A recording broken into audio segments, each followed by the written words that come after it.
WAVE troubleshooters John Bull, Natalia Martinez, and Mark Stevens take you behind the investigation on WAVE Now.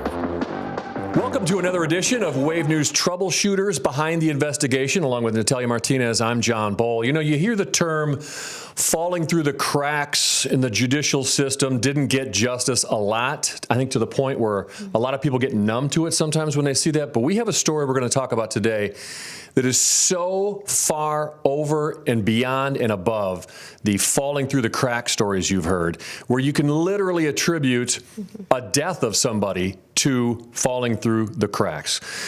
Let's bring in Natalia right now and talk a little bit about your latest investigation. You're right. A person died because someone didn't do their job. That's essentially what happened here. So we're talking about a man named Fred O'Bannon, who was a highway maintenance worker, described as a wonderful guy by... Father of five, loving family. The people that worked with him, even the off-duty police officer, said that he was a wonderful guy, you know? And so it's November 19th. He's sitting in his car on the Watterson near Dixie, the Dixie overpass, and a man named Keyshaun Stewart walks up, allegedly, and shoots O'Bannon, kills O'Bannon, and then he walks down to where an off-duty police sergeant was sitting in his car, making sure that people saw the lights for the construction like we zone. Often see, monitoring a zone. Right. And the suspect then goes on to shoot that police officer in the face. The bullet went in, shattered his jaw, and it was lodged in the back of his neck. And so he could have died. We could have had two deaths related to this. So I immediately jump in and start wondering, who is this guy, right? Like, who's the suspect? Why would he just walk up to somebody, two people, and shoot them? Sounds crazy. Sounds crazy. Well, we'll get to that. There's some of that in the mix. But I found out that Keyshaun Stewart had a criminal history. 2018, he gets arrested for burglary. He was waiting outside of a man's home for his daughter to leave. Sees her leave, he goes in with a friend and just ransacked the place. I mean, $10,000 worth of damage. Just some things just didn't even make sense. Like they knocked over the dog food and the kitty litter. Just it seemed to me like they just wanted to be jerks. Aside from the fact that they're robbing this person's home. So they steal a gun case that had 12 weapons inside. And so the man had security. He calls police. And when the officer gets there, he sees them loading this gun case into the car. So they notice police coming. They get in the car. They take off running. They crash the car and then run into people into the neighborhood. And Keyshaun was hiding under a shed when he was found by police. So he gets convicted, so he's guilty. And this is the part of the story that gets really interesting, because most people, if something like that happens in society, you automatically assume you're going to get some kind of prison time for that. Correct. He did not. Judge Olu Stevens found that he ruled that he didn't think he could be rehabilitated via prison, so he gave him probation. He gave him probation, 5 years of probation. Gave him a stern talking to, said, stay out of trouble, and we hope that we don't see you back here, Mr. Stewart. Well, fast forward. We do a story with that history first, right? And so I go to the courthouse and I'm gathering all these documents, and the prosecutor's paperwork to me seemed like a mess. I go through these files all the time, and there were just red flags. It seems like things were missing, and so that prompted me to look further. I reached out to the clerk's office and said, hey, is there any other documents related to this file? Because, there's just, something's not right. There were. So the clerk's office sends me a couple of other documents. I'm looking through them, and lo and behold, I see something, and I'm like, wait, what? It was a mention of Tennessee in one of our documents in Louisville. And I said, in Tennessee, like what? where did Tennessee come into the picture? Was he in Tennessee? So I go to the Tennessee Department of Corrections, type in his name, and lo and behold, guess who I find? Stewart. I found Stewart. I'm like, oh my gosh. I look at the date of the arrest, and it was just months after he had been convicted and placed on probation here in Louisville. Right. So he gets that sentence, he goes to Tennessee, and he gets arrested again. But then my mouth dropped again when I looked at the charges. And one of them was for setting a fire inside of an office. Arson, yes. At a car dealership, okay? He drove his car through the windows of this car dealership, busted inside. It was late at night, and then sets a fire inside one of those offices. And then when the cop gets there, he attacks that cop. This is, takes him, slams him up on the wall. He pulls him to the ground. He's struggling with the cop on top of glass. The cop's arms and his hands are all cut up. This is a Nashville police officer. So months after getting really a get-out-of-jail-free card, a real lucky escape for not having to serve any time, he commits a crime like this, which kind of sounds half crazy as well. He's not getting jail time. He's not getting any mental health treatment of any kind. Well, so that's where this gets a little more interesting, but sad and tragic at the same time, because he was sentenced to 4 years probation in Tennessee, in Jefferson County, for those charges. He was convicted and he was guilty of that. Well, I immediately wondered, wait, he was on probation here, right? Right. So that you would think, the network of information we have in our society today, that automatically gets communicated back here into Louisville. Right. So it didn't. Right. It didn't. His probation was never even brought up to be revoked. It should have been presented to the judge for Judge Olu Stevens to say, hey, okay, we're revoking him, but it didn't even make it that far. Matter of fact, the Commonwealth Attorney's Office, so the prosecutor's office, didn't even know of those charges until we started poking around. Which raises a lot of questions. For instance, so when something like that happens, what's supposed to happen? Okay, what's supposed to happen is there's this compact agreement between states, and the suspect's information is supposed to be entered into that. I found out that Stewart's information wasn't entered until Tennessee entered him. Okay. And then the probation officer is supposed to create a supervision report. That is required by law. He's got 10 days, matter of fact, after learning of an incident involving a suspect. He's got 10 days to report that. Well, that report wasn't even made. Okay. It never happened. Okay. So I'm looking through the court record, and I see there were a couple of hearings that happened in between the time. This was after the arrest in Tennessee, right? A couple of hearings here in Louisville? Right, yes. A couple of hearings here. Well, because the probation officer at one time had said he absconded, like he's not coming to see me, I've not heard from him. And so they were having hearings and discussing that, where they start talking about he's receiving mental health treatment in Tennessee. The probation officer, by the way, is not present. I don't know if he was listening on the line, but the judge calls for him. He's not present. And they're saying, well, Mr. Stewart his attorney is saying, Mr. Stewart is in a treatment facility. He's getting treatment. He lives in Louisville, but his mom takes him to treatment in Does Stewart's Tennessee. attorney know about what happened in Tennessee? Great question. He hasn't answered that. Okay, because is he not bound to tell somebody? No, he's not. No. So he can just hide the truth. Right. And so if he did know, he's not bound to report it by law, okay? But had somebody asked him point blank, did he get in trouble in Tennessee? He would have had to respond yes. Okay. But the prosecutor's also there, and they're talking about, oh, well, that's great. If he's in treatment, then let's discuss this, so maybe we don't have to revoke his probation. So that's great news, right? Nobody asks what the heck he was doing in Tennessee. Right. He's supposed to be in Kentucky, right? He was supposed to be under probation. Right. There are so many stories I've heard over the years of people getting their probation revoked for minor little infractions.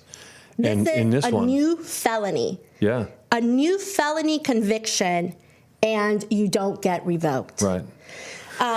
So here's the mom. I'm going to play you this clip here of the mom. Yeah, you interviewed the mother of the victim, Mr. Her O'Bannon. name is Anita O'Bannon. Yes. She's sweet, wonderful lady, but she's mad, and I don't blame her. Here, let's listen to her. The system has failed. It has failed us. It has failed me. It has failed his kids. It has failed so many people. And it's not fair.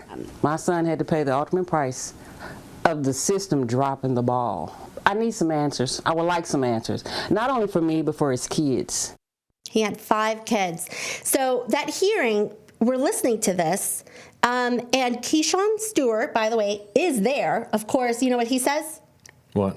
Nothing. Nothing. Right. He doesn't volunteer that information, even though he already knows at this point that he's been arrested in Tennessee. Yeah, and a major ordeal there. And so here, let me play a clip of that hearing.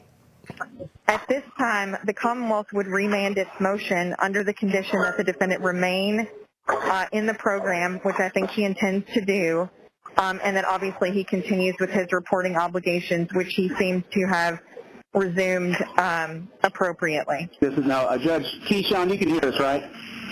Yes, sir. Yeah. Okay. Judge, the clarification is he has finished his inpatient. He is now in intensive outpatient program, and that's indefinite given his diagnosis. Mr. Stewart continue in inpatient treatment until release, and that he fulfilled his pre-existing requirements on supervision, including his reporting requirements. The judge doesn't seem to have any idea. No. Right. And but I just can't believe that nobody just asked, why were you in Tennessee? It was so fishy, right? The right, whole and your thing. mom is bringing you from Louisville to Tennessee, so...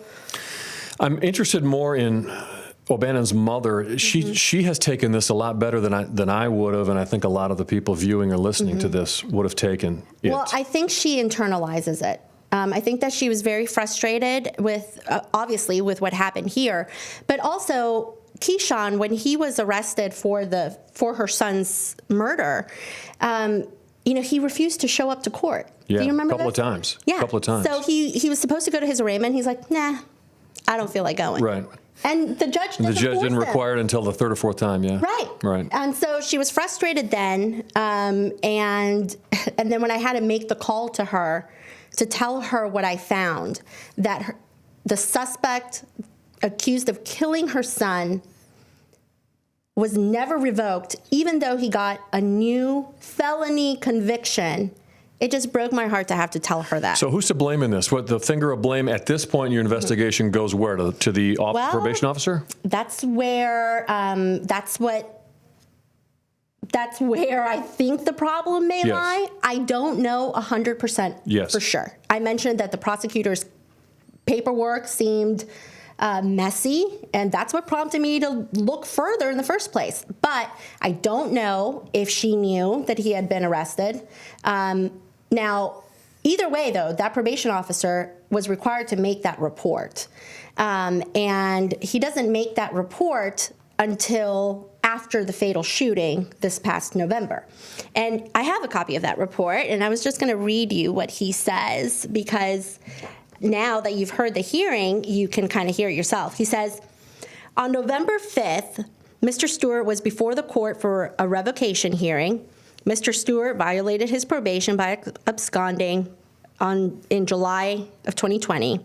On that same date of the hearing, he refers, the pending charges in Tennessee were discussed during those proceedings. Charges. In that hearing, that clip, Yep. nobody seems to know or discuss any charges. No. I listened to the whole thing. And by the way, the hearing was actually on November 4th, not November 5th, which is what he wrote here. Wouldn't Judge Olu Stevens be able to tell you if it was discussed? Well, I have a copy of the hearing. It wasn't. What has Judge Stevens had to say about all Nothing. this? I've emailed him, called him. I spoke with his court assistant. Nothing. He's not responded to any of my questions. Neither has the probation officer. I called and called and called, just wondering, okay, well, did you tell the prosecutor? Did you tell the judge? Did you make this report and maybe handed it to the prosecutor and it never made it to the Commonwealth?